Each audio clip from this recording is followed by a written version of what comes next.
Doctor Patnaik Delhi के सबसे बड़े हार्ट सर्जन में से एक थे। ये कहना गलत नहीं होगा कि उनके जैसा डॉक्टर वहाँ कोई नहीं था। काम में सबसे अनुभवी और जमीनी स्तर से जुड़े हुए वो बहुत ही विनम्र इंसान थे। एक बार डॉक्टर्स के बड़े समूह को अपने अनुभव उनके साथ बांटने के लिए उन्हें आमंत्रित किया गया। डॉक्टर पटनायक 2 वर्षों से अमेरिका में अपनी सेवाएं दे रहे थे और जब पता चला कि उन्हें दिल्ली जाकर डॉक्टर्स के एक बड़े ग्रुप को संबोधित करना है और इस ग्रुप को बताना है कि वो गांव-गांव तक अपनी सेवाएं कैसे पहुंचा सकते हैं, गांव के लोगों को हॉस्पिटल से कैसे जोड़ सकते हैं और गांवों में हॉस्पिटल का निर्माण कर मुफ्त में अपनी सेवाएं जन जन तक कैसे पहुंचा सकते हैं। उन्हें जब इस बात का भी पता चला कि दिल्ली से कुछ दूर एक गांव में डॉक्टर्स की मीटिंग रखी गई है, तब वे बहुत खुश हुए क्योंकि डॉक्टर पटनायक दिल्ली के अलावा कई गांवों में अपनी मुफ्त सेवाएं दे चुके थे और उन्हें गांवों के लोग बहुत मानते थे। उन्होंने अपनी फ्लाइट टिकट बुक की, अपना सामान पैक किया और अगले ही दिन दिल्ली के लिए रवाना हो गए। देर शाम को उनकी फ्लाइट लैंड हुई। मौसम ने अपना रुख बदला हुआ था। आसमान से 1-2 बूंद टपकती पानी कब छोटे छोटे ओले में बदल गए पता नहीं चला। मौसम बहुत ज्यादा खराब था। दिल्ली से एक जूनियर डॉक्टर शर्मा और उनका ड्राइवर मोहन उन्हें लेने के लिए एयरपोर्ट पर उपस्थित थे। अगली सुबह एक छोटे से गांव में डॉक्टर पटनायक को संबोधित करना था, इसलिए उन्हें उसी रात ही उस गांव के लिए निकलना था। कुछ देर इंतजार करने के बाद भी मौसम की स्थिति वैसी ही थी। डॉक्टर शर्मा ने मोहन से पूछा, यदि आप गाड़ी चला सके और रास्ते में किसी तरह की कोई असुविधा न हो तो क्या हम इस मौसम में भी यहाँ से निकल सकते हैं? हाँ, मैं कोशिश करूंगा, लेकिन गांव जाने के लिए हमें कच्चे रास्तों से होकर जाना पड़ेगा, इसलिए अभी हम धीरे धीरे आगे बढ़ सकते हैं, मोहन ने कहा। मोहन ने गाड़ी निकाली और तीनों गांव की तरफ आगे बढ़ने लगे। रास्ता और मौसम दोनों बहुत खराब था, धीरे धीरे आगे बढ़ रहे थे।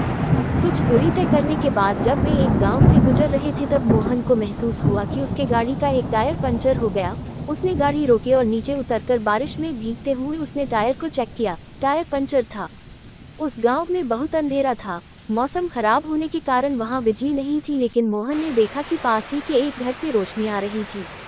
मोहन ने डॉक्टर पटनायक और डॉक्टर शर्मा से कहा कि सर, गाड़ी का टायर पंचर है और टायर बदलने में समय लग सकता है, इसलिए गाड़ी से उतरकर हमें पास के घर में अभी कुछ समय रुकना होगा, क्योंकि ऐसे बारिश में टायर बदलना संभव नहीं होगा। दोनों डॉक्टर्स गाड़ी से नीचे उतरे और पास के ही घर की तरफ जहां से रोशनी आ रही थी आगे बढ़ने लगे।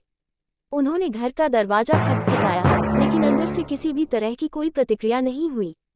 उन्होंने इस बार फिर दरवाजा खटखटाया और अब की बार दरवाजे पर एक बूढ़ी अम्मा थी जो बहुत उम्र की लग रही थी। माँ जी, हम शहर से आ रहे हैं, मौसम बहुत खराब है और यहाँ हमारी गाड़ी भी खराब हो गई है।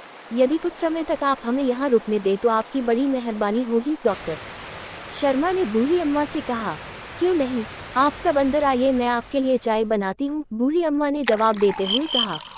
ये बिस्तर पर यह छोटा बच्चा क्यों कराह रहा है, इसे क्या हुआ? डॉक्टर पटनायक ने बच्चे की कराह सुनी और बूढ़ी अम्मा से पूछा। अब क्या बताएं साहब, गांव में हॉस्पिटल की सेवाएं नहीं हैं, हर छोटी बड़ी बीमारी के लिए शहर जाना पड़ता है। यह मेरा इकलौता पोता है। शुरुआत में इसे खांसी थी, धीरे धीरे इसकी छाती में दर्द होने लगा और जब मैंने इसके इलाज की प्रक्रिया पता की तो मुझे पता चला कि मेरा पोता एक बहुत बड़ी बीमारी से जूझ रहा है। इसके हार्ट में बड़ी समस्या है। कुछ डॉक्टर्स ने बताया कि दिल्ली के एक मशहूर डॉक्टर हैं जो आजकल अमेरिका में रहते हैं और कभी कभी ही दिल्ली आते हैं। वही इसका इलाज कर सकते हैं। इलाज में भी बहुत खर्च है। मेरे पास इतने पैसे नहीं कि मैं अपने पोते का इलाज करा सकूं। गरीबी और हॉस्पिटल न होने के चलते ही मैं अपने बेटे और बहू को भी नहीं बचा सकी, वो भी बीमारी से लड़ते हुए ही चल बसे। मेरे पोते के साथ ऐसा ना हो और वो जल्दी स्वस्थ हो जाए, इसलिए मैं रोज हर समय भगवान के सामने दिए जलाए रखती हूँ, ताकि भगवान मेरे इस चिराग को बुझने न दें। मैं हर जो भगवान से प्रार्थना करती हूँ कि जब भी डॉक्टर पटनायक दिल्ली आए तो मुझे किसी के माध्यम से पता चल सके और मैं उनसे मेरे पोते की जान बचाने की भीख मांग सकूं। अब सब मैंने भगवान पर छोड़ दिया है साहब, ऐसा कहकर बूढ़ी अम्मा रोने लगी। ये सब बातें जब डॉक्टर शर्मा ड्राइवर मोहन ने सुना तो उनके चेहरे पर एक अलग ही चमक दिख रही थी। डॉक्टर शर्मा बूढ़ी अम्मा के पास गए और उन्होंने उनका हाथ पकड़ते हुए कहा, माँ जी, आप जिन डॉक्टर पटनायक की बात कर रही हैं वो आपके सामने ही खड़े हैं। डॉक्टर ने संबोधित किया और उन्हें गांव-गांव में हॉस्पिटल और चिकित्सा से जोड़ने के लिए हर संभव प्रयास जो वो सब कर सकते हैं इसके लिए कहा। बूढ़ी अम्मा के पोते का इलाज हुआ और वो अब स्वस्थ है। गांव-गांव तक डॉक्टर्स पहुंचे और हॉस्पिटल खुलने लगे। दोस्तों, इस कहानी से हम क्या सीख सकते हैं? उस भगवान पर भरोसा रखिए जो आपके साथ कभी गलत होने नहीं देगा। वो किसी न किसी रूप में आकर आपका साथ देगा। अपनी हिम्मत को टूटने मत दीजिए।